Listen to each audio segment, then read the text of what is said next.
The most important piece of any of your martial art technique lies in your stances. If your stance isn't right, none of your techniques are going to be right. If you got a really weak stance and you're trying to block a really heavy block, it's going to end up knocking you over. There was a famous guy, Jesus, some of you might have heard of him. He used an analogy of building a house on the beach. If you build a house in something soft like the sand, the water's just going to wash the house all the way out into the ocean. Now you got a waterbed. On the other hand, if you build your house on a firm foundation like a rock, the waves can crash on that rock and that house isn't going anywhere. That's how you want your stance to be. Your stance is going to hold up your kicks, your punches, your blocks. If you have the right stance, you'll be able to move so you can't get hit. The first stance we'll talk about is ready stance. In Korean, that's chumbi. With chumbi, my feet are about shoulder width apart. My knees are slightly bent. If my knees are locked out, that stops the blood at my legs from flowing back into my body. We pass out. That's kind of embarrassing. You don't want that to happen in the middle of class. So you keep the knees bent, and that automatically tucks the hips under, which helps me transfer power from my legs up into my body. My shoulders are in front of me, and my hands make fists out in front of me. If I turn to the side, you'll notice they're not laying up against my side. This is a really good way to get your hands pinned up against you. You got to keep them out in front where you can move them.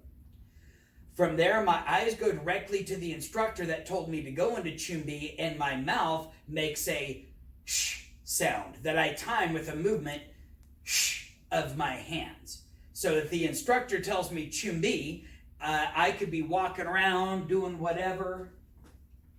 Chumbi.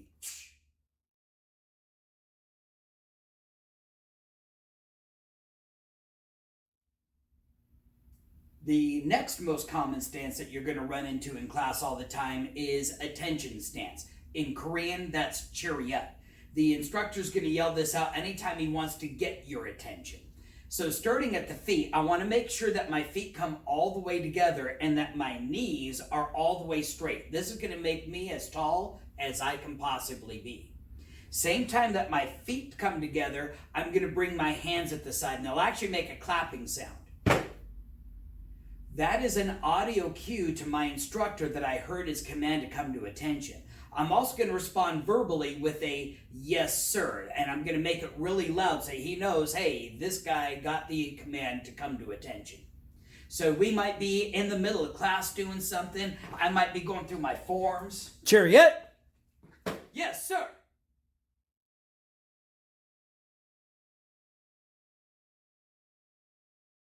The next class stance goes right along with the attention stance, and it's the bow. In Korean, bowing is kumye.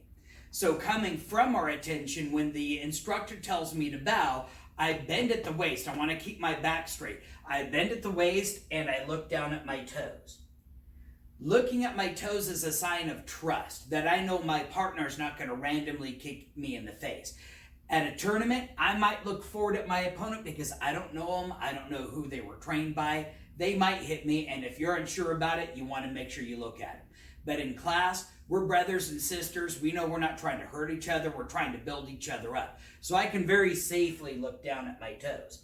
Now, as I bow, I'm going to think into my head, we use peanut butter. Just don't say it out loud because then your neighbor's going to get hungry, think you brought him a sandwich. That's going to time it so that everybody in class is timed snapping up from their attention at the same time. I also use the whole idea of, are my shoes tied? Yes, they are. Now, bowing, it's going to happen in the beginning of class. As soon as you walk in the door of the building of most dojos, they want you to bow. You bow to your instructor, you bow to your opponent and your partner before you're ready to work for them. That bowing is a sign of respect. Right now, at the point that this video is being shot, we're in the middle of a COVID-19 pandemic, and there's no shaking hands, there's no hugging anymore. But the Koreans, a long time ago, they didn't come up with handshaking when they met somebody. They would bow to somebody. It's a much more polite way of doing things. So want to make sure that you realize as we bow, we're not worshiping the person. We're showing them respect. They're showing us respect. We do it a lot in sparring to make sure that we realize if we get hit during the middle of the match, there was no harm meant. It was an accident.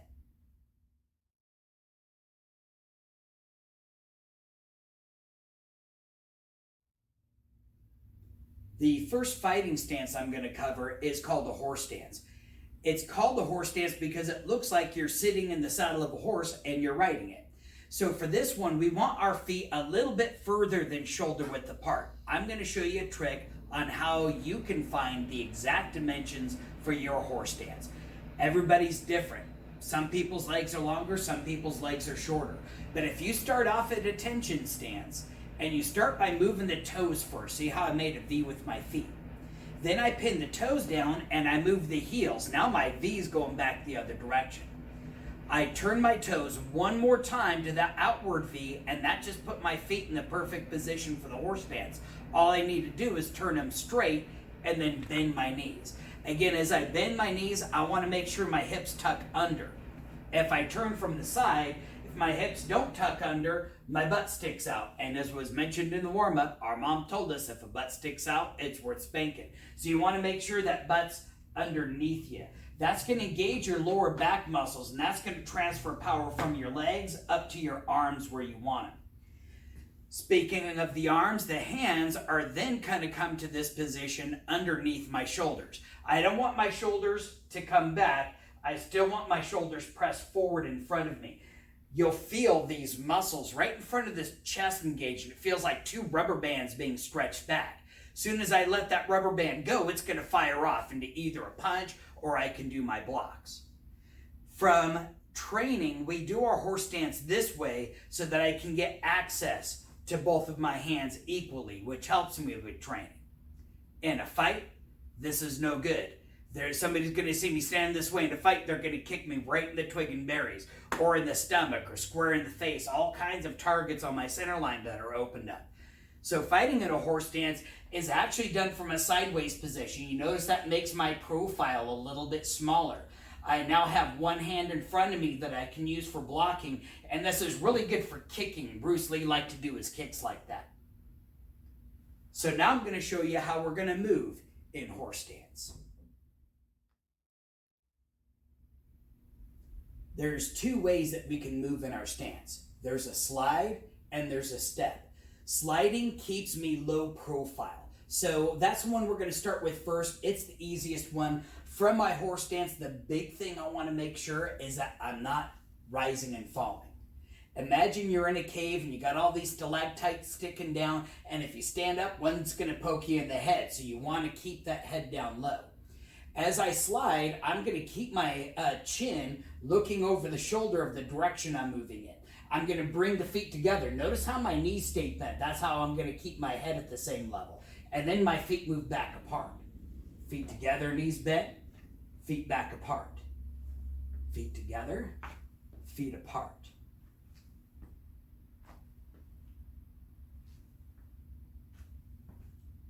As I go the other way, I'm going to switch my head to look back the other way. Follow along with me. Feet together, feet apart. Keep that head down as you bring the feet together. I don't want you bobbing like you're on an ocean. I want you flowing like you're on a still lake.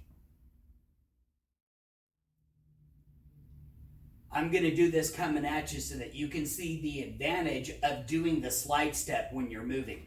When I do the slide step, it allows me to keep my profile right here, and you never get a chance to see my stomach. So it allows me to inch in on you, and then it doesn't open up any targets for you to hit.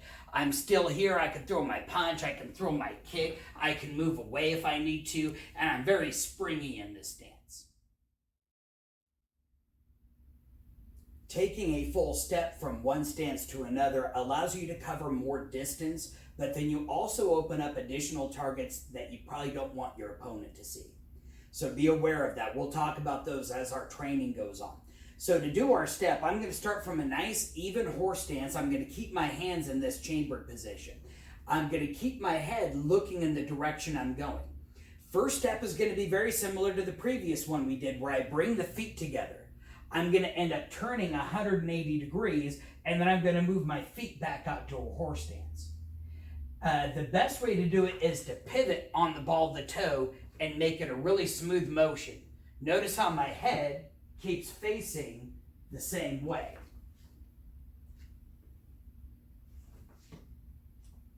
If I come back the other way, what you want to avoid, see how tall I got? And then I just sat down. It's like I'm on the ocean, and that's a rocky ocean. I want to keep my head down.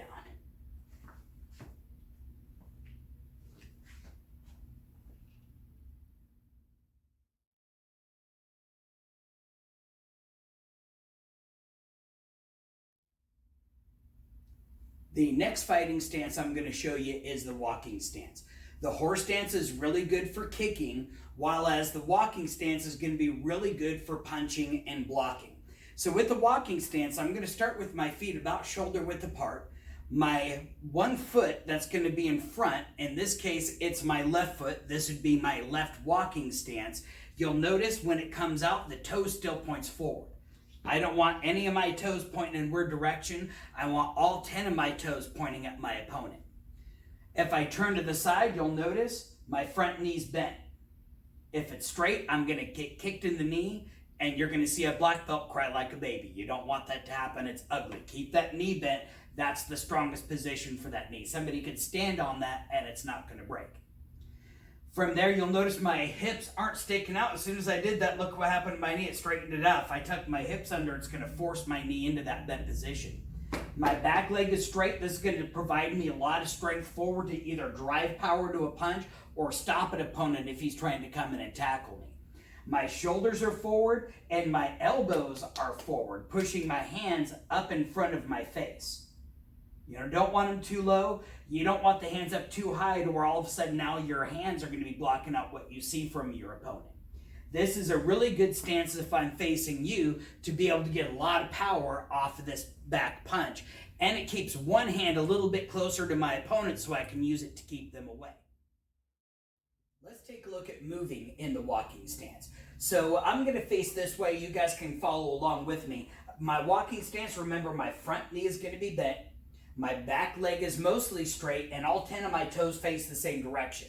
You want to keep that orientation while we go through this exercise. The hands are up. There's two ways to do this shuffle or sliding step. The first one we're going to do is what I refer to as a lead leg following.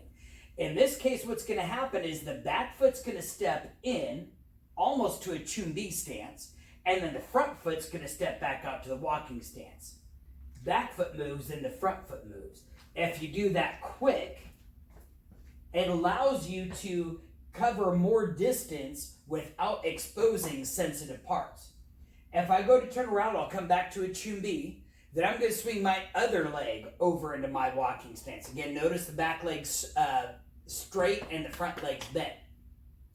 So now I'm going to do a rear leg following move forward. So what happens in this case is I push with the back leg, the front leg moves, and then the back leg follows or catches up. It's going to look like this. Notice I'm keeping my orientation as I do my step. I can come back to chumbi, and then I can turn around and face the other way. So besides the shuffle, there's the full step. I'm going to end up switching stances. So right now I've got my left foot forward. This would be the left walking stance. When I come to take my step, I'm going to step to this chumbi. I got to bring my feet in together first, and then I'm going to step out into the walking stance. Just like when we did this with horse stance. I don't want to come up and then sit down. Instead, I want my knees to bend so that my head stays at the same level.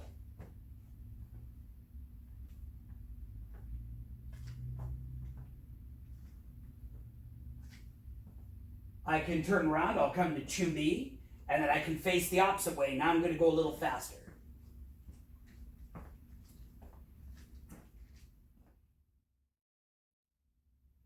Coming from the front, I'm going to show you the advantage of this shuffle step.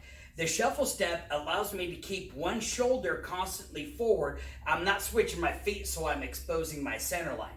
So with this, you're going to notice the back leg moves, the front leg moves. That's the lead leg following. Here is my rear leg following. shuffle step. Either way, you'll notice the orientation of my body doesn't change. Shuffling forward allows me to give power to my front hand.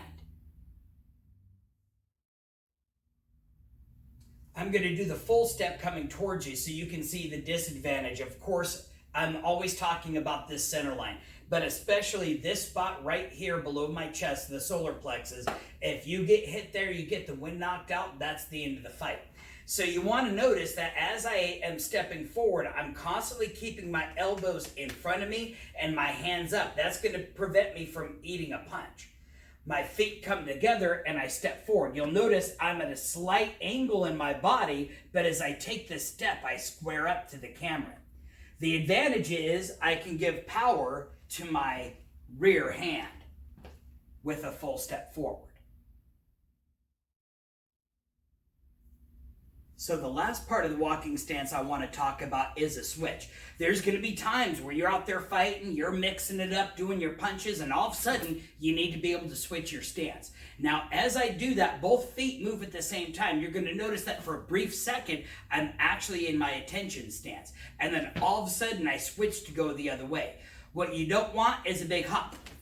That's bad. That period of time that you're up in the air, your opponent can kick your feet up from underneath you. Then think about you're inside this cave. You got these stalactites pointing down. You don't want to get your head hit on the top, so you're going to keep the head down. All you're going to do is move your feet. If I do this from the side, and there's various points that you might have to do that. Like maybe I want to get some power to my left leg. If I kick with my front leg, my body weight leans back, I lose a little bit of balance. I want to kick with this leg, I'll switch the feet, and then I'll throw the kick. Switches can also be really good for confusing your opponent and setting up combos.